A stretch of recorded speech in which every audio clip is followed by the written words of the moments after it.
দেশটাকে ভালোবাসো। দেশকে ভালোবাসার অর্থ হচ্ছে আজ থেকে আমি আর চাঁদাবাজি করব না। প্রধান অতিথির আসনে অলঙ্কৃত করেছেন। দেশটাকে ভালোবাসো। দেশকে ভালোবাসার অর্থ হচ্ছে আজ থেকে আমি আর চাঁদাবাজি করব না, দখল বাণিজ্য চালাবো না, ঘুষ খাবো না, মানুষকে ভয় ভীতি দেখাবো না, কারো ইজ্জত লুণ্ঠন করবো না।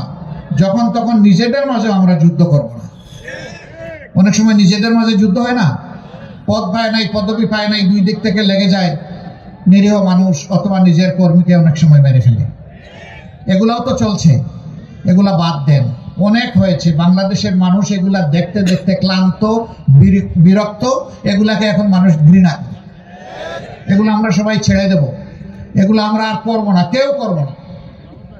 আমরা বলতে জামাতে ইসলামী বুঝাচ্ছি না, সমস্ত রাজনৈতিক দলগুলার কথা বলছি।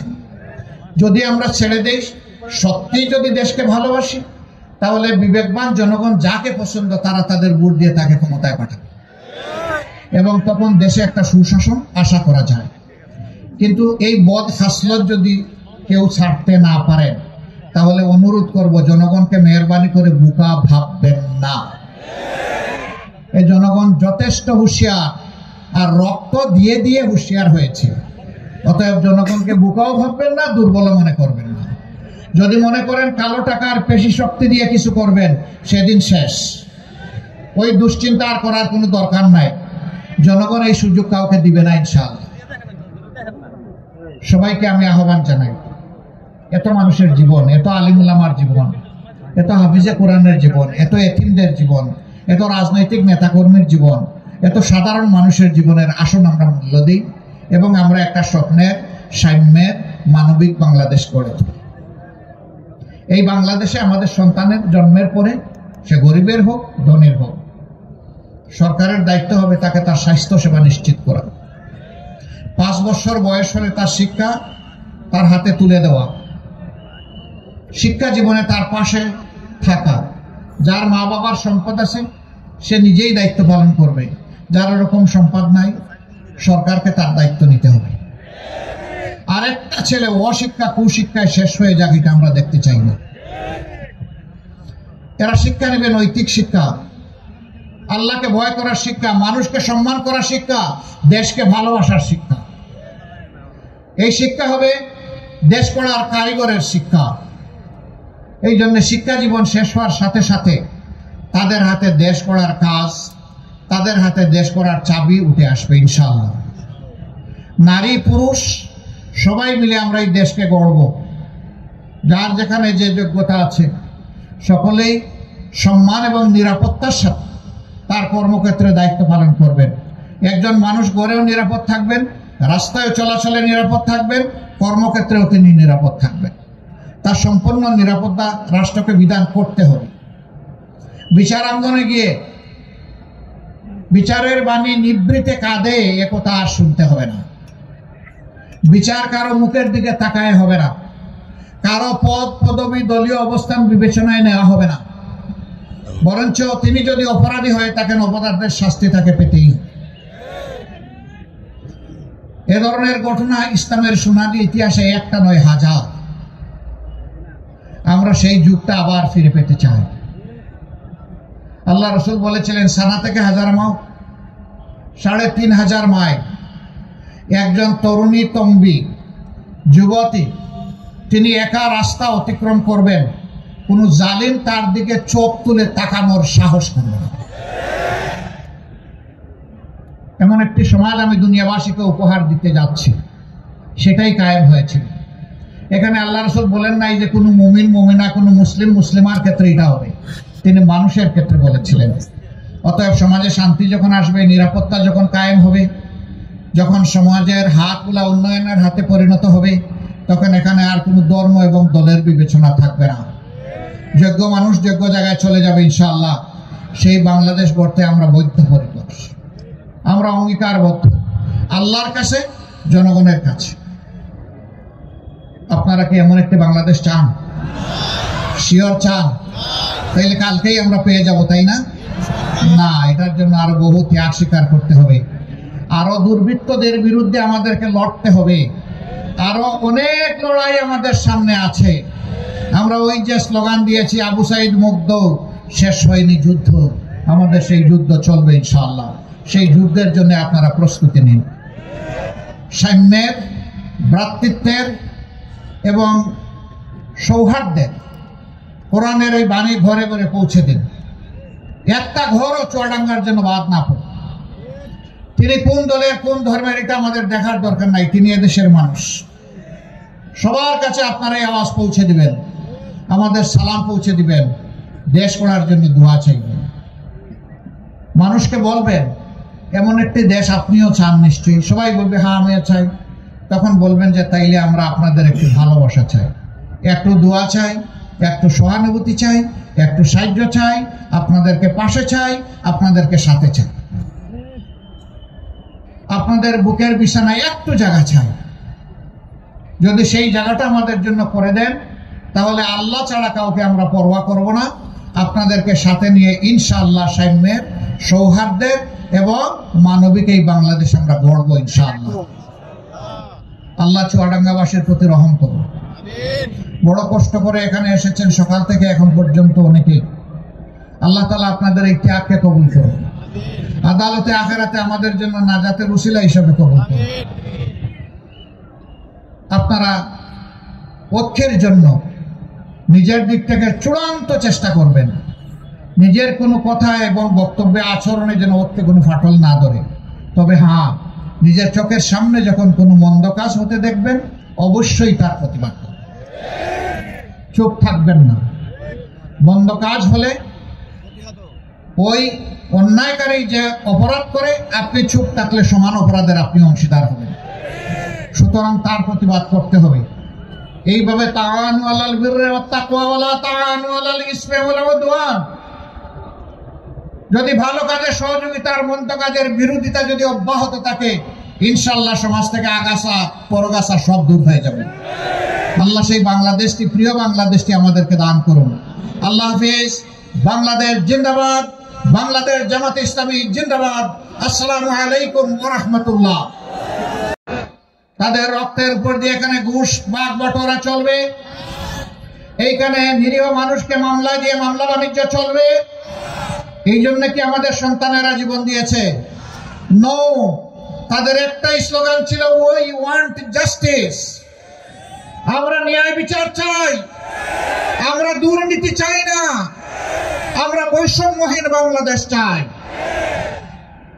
সেই বাংলাদেশ এখনো কায়েম হয় না বলেই আমাদের সেই বুকের সন্তান বীর যোদ্ধারা আবার স্লোগান তুলেছে, আবু সাইদ মুক্ত, শেষ হয়নি যুদ্ধ। আমরা তাদের কণ্ঠে কণ্ঠ মিলিয়ে বলবো, ঠিকই তোমরা বলেছো, আবু সাইদ মুক্ত, শেষ হয়নি যুদ্ধ। একটা মানবিক বাংলাদেশ, দুর্নীতি মুক্ত বাংলাদেশ, দুঃশাসন মুক্ত বাংলাদেশ কায়েম না হওয়া পর্যন্ত আমরা থামবো না। আল্লাহর কসম আমরা থামবো না। আমরা কোন রক্ত চক্ষু পরোয়া করি না, আমরা পরোয়া করি শুধু পরওয়ারদিগার আল্লাহ সুবহানাহু ওয়া তাআলাকে। এই পরোয়া করি না বলেই আমাদের এত এত নেতাকে জীবন দিতে হয়েছে। আমরা আল্লাহ ছাড়া কারো কাছে মাথা নত করি নাই, করছি না, করব না। হাজার বছর শিয়ালের মতো বাঁচার চাইতে একটা শ্বাস সিংহের মতো নিতে চাই। শুধু নিজে নয়, বাংলাদেশের প্রতিটি মানুষকে দেখতে চাই ন্যায্য কথা বলার বিষয়ে কেউ যেন কাউকে পরোয়া না করে। এই সাংবাদিক বন্ধুরা সাক্ষী, 15.5 বছর তারা ন্যায্য কথা বলতে পারেননি। তাদেরকে বাধ্য করা হয়েছে বিভিন্ন খবর সরবরাহ করতে, মিথ্যা খবর সরবরাহ করতে, বানায়ট সমাজে ভীতি সঞ্চারকারী খবর তাদেরকে পরিবেশন করতে বাধ্য করা হয়েছে। অবশ্য এই ক্ষেত্রে কিছু দলবাজ থাকতেই পারে, প্রতিযোগিতা করে। বাঁশ যা দুলে কঞ্চি তার চাইতে বেশি নড়ে। বাঁশের চেয়ে কঞ্চির ঝাল একটা কথা আছে না?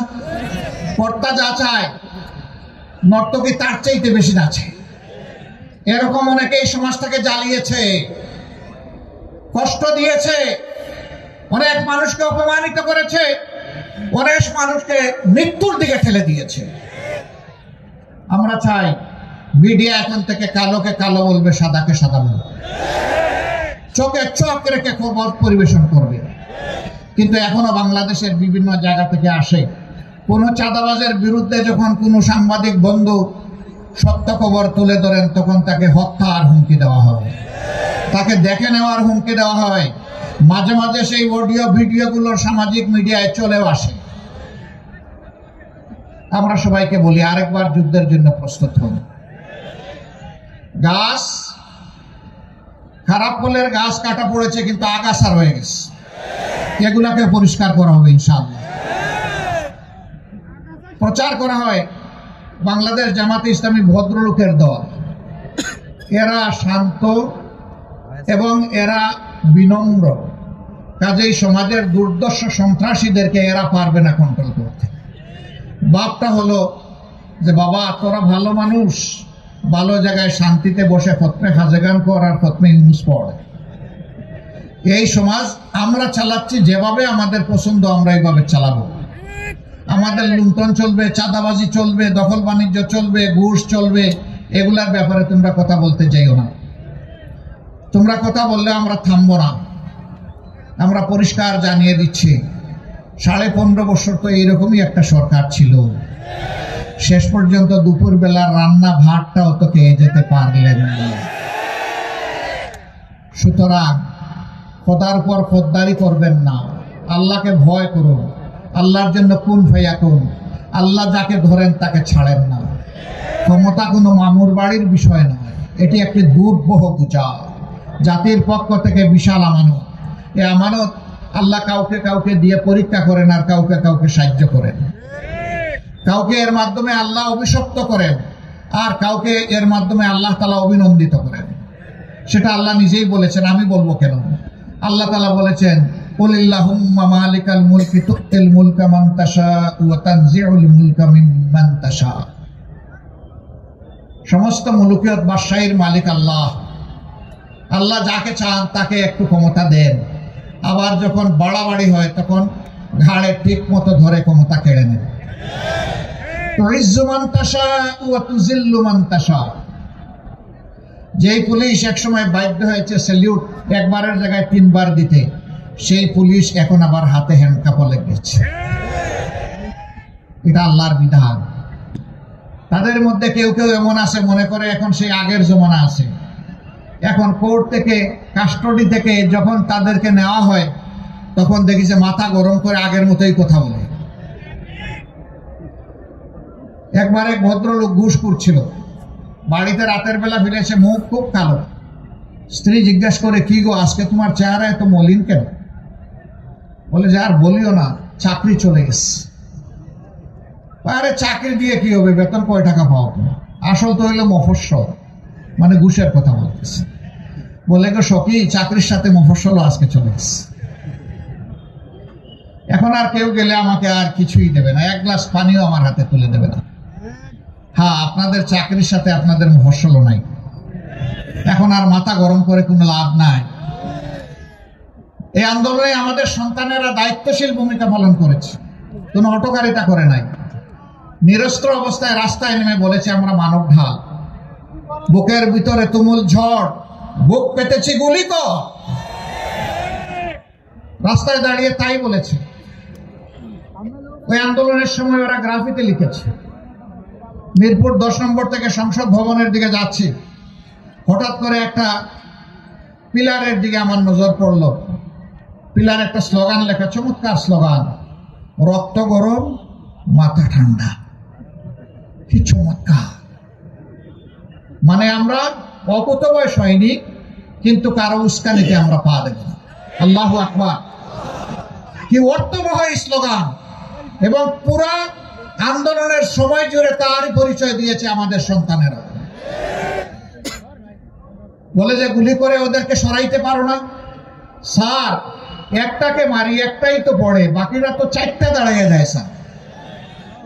হ্যাঁ, এই জাতির মধ্যে সেই বীর সন্তানদের জন্ম হয়ে গেছে।